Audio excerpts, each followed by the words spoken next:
नमस्कार, स्वागत है साहित्यिक झरोखा चैनल पर। आज हम करेंगे पंडित श्री लाल शुक्ल के उपन्यास और इनके जीवन के बारे में हम जानेंगे। तो आइए देखते हैं। देखिए, सबसे पहले अगर बात करें तो प्रख्यात साहित्यकार श्री लाल शुक्ल का जन्म हुआ 31 दिसंबर 1925 ईस्वी में। कहाँ पर? लखनऊ जनपद और उत्तर प्रदेश के जो लखनऊ जनपद है उसके अतरौली नामक गांव में एक मध्यवर्गीय परिवार में इनका जन्म हुआ। इनके देहांत की तिथि अगर देखें तो 28 अक्टूबर 2011 ईस्वी में इनका देहांत हुआ। शिक्षा की अगर बात करें तो बीए इन्होंने इलाहाबाद विश्वविद्यालय से की। कार्यक्षेत्र, अपनी मेहनत से इन्होंने सरकार की नौकरी प्राप्त की, जिसमें सबसे पहले ये पीसीएस अधिकारी के रूप में इन्होंने काम किया और बाद में आईएएस अधिकारी के रूप में ये कुछ समय तक, काफ़ी समय तक ये कार्य करते रहे। बाद में ये हिंदी लेखन साहित्य से जुड़ गए। श्री लाल शुक्ल जी को हिंदी साहित्य में अपना विशेष योगदान देने के लिए कई प्रतिष्ठित पुरस्कारों से पुरस्कृत भी किया जा चुका है, जिनमें भारत सरकार द्वारा पद्म भूषण सम्मान, साहित्य अकादमी पुरस्कार, ज्ञानपीठ पुरस्कार, व्यास सम्मान व लोहिया अति विशिष्ट सम्मान आदि शामिल है। यानी उनको अलग अलग उनकी जो रचनाएं हैं उनके लिए और उनके साहित्य के लिए विशेष रूप से सम्मान उनको प्राप्त हुए हैं। 1958 ईस्वी में इनकी हास्य व्यंग्य कहानियों और निबंध संग्रह अंगद का पाँव के प्रकाशन से ही हिंदी के प्रमुख व्यंग्यकार के रूप में इन्होंने अपनी पहचान बनाई। 1957 ईस्वी में प्रकाशित इनका पहला उपन्यास है सूनी घाटी का सूरज।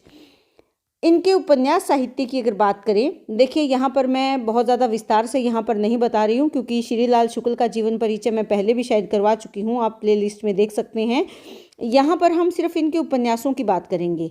इनके प्रमुख उपन्यास है सूनी घाटी का सूरज, अज्ञातवास, राग दरबारी, आदमी का जहर, सीमाएं टूटती हैं, मकान पहला पड़ाव, विश्रांतपुर का संत, अंगद का पाँव, यहाँ से वहाँ, उमराव नगर में कुछ दिन, ये इनके कुछ प्रमुख उपन्यास हैं। इसके बाद अगर देखिए राग दरबारी की अगर बात करें तो राग दरबारी उपन्यास से इनको एक विशेष पहचान पड़ी या इनकी एक विशेष पहचान हुई। राग दरबारी, पहला पड़ाव, आदमी का जहर, मकान आदि उपन्यासों में भी उन्होंने किसका चित्रण किया है? राजनीति का चित्रण किया है। इनके उपन्यास की विशेषताएं क्या है तो वो अलग अलग हम इसके बारे में जानेंगे। दूसरा, इसमें जनतांत्रिक मूल्यों का विघटन, चुनाव, गांधीवाद का ह्रास, भूदान यज्ञ की असफलताएं, स्वार्थपरक राजनीति के विभिन्न आयाम जैसे सत्तालोलुपता, सांप्रदायिकता, गुंडागर्दी, अवसरवादिता, गुटबंदी, वंश परंपरा, भाई भतीजावाद, भ्रष्टाचार, गबन, नौकरशाही, न्यायिक व्यवस्था और संचार माध्यमों द्वारा राजनीतिज्ञों को दिए जाने वाला समर्थन, राजनीतिज्ञों द्वारा जनता को प्रभावित करने के लिए प्रयोग की जाने वाली जो भाषावादी है, उसके साथ साथ संचार माध्यमों के द्वारा प्रचार आदि का चित्रण इन्होंने अपने उपन्यासों में किया है। और इसका सबसे बड़ा जो रूप देखने में मिलता है इनके प्रसिद्ध उपन्यास राग दरबारी में मिलता है, जिसके लिए इनको साहित्यिक अकादमी पुरस्कार भी दिया गया है। राग दरबारी में स्वतंत्रता के बाद के भारत के ग्रामीण जीवन की मूल्यहीनता को परत दर परत उघाड़ कर रख दिया है। यानी हम जब स्वतंत्र हो गए हैं, हमें स्वतंत्रता मिल गई है, उसके बाद भी ग्रामीण जीवन कैसा बीत रहा है, लोगों का जीवन कितना दुर्भर है, कितनी समस्याएं हैं, वो इन्होंने राग दरबारी में दिखाया है। राग दरबारी की कथा भूमि की अगर बात करें तो एक बड़े नगर से कुछ दूर बसे गांव शिवपालगंज की है, जहां की जिंदगी प्रगति और विकास के समस्त नारों के बावजूद निहित स्वार्थों और अनेक अवांछनीय तत्वों के आघातों के सामने घिसट रही है। शिवपालगंज की पंचायत, कॉलेज की प्रबंध समिति, कोऑपरेटिव सोसाइटी के सूत्रधार वैद्य जी साक्षात वह राजनीतिक संस्कृति है जो प्रजातंत्र और लोकहित के नाम पर हमारे चारों ओर फल फूल रही है। स्वतंत्रता प्राप्ति के बाद भारतीय राजनीति का सबसे बड़ा जो परिवर्तन था गांधी जी के सिद्धांतों को नकारना।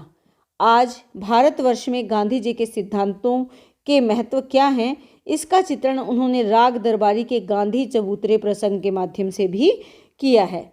आज आज़ादी के बावजूद भी देश के राजनीतिक दलों में लोकतांत्रिक आचरण के आसार कम ही दिखाई देते हैं, बल्कि सत्ता लोलुपता के कारण भारतीय राजनीति में नेता प्रमुख है और सिद्धांत क्या है, गौण है। यानी नेता अपने आप में प्रधान हैं, उनकी स्वार्थ प्रधान है।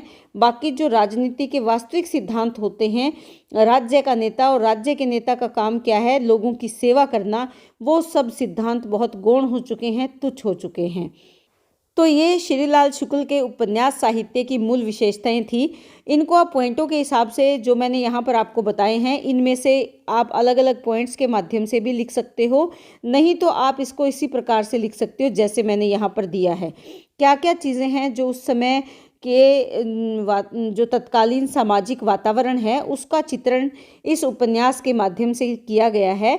राग दरबारी इनका विशेष उपन्यास है, इसीलिए मैंने इसी के बारे में ज़्यादा यहाँ पर चर्चा की है। तो उम्मीद करती हूँ कि ये प्रश्न आपको बहुत अच्छे से समझ में आया होगा। प्लीज़ कमेंट करके ज़रूर बताएं। बहुत बहुत धन्यवाद।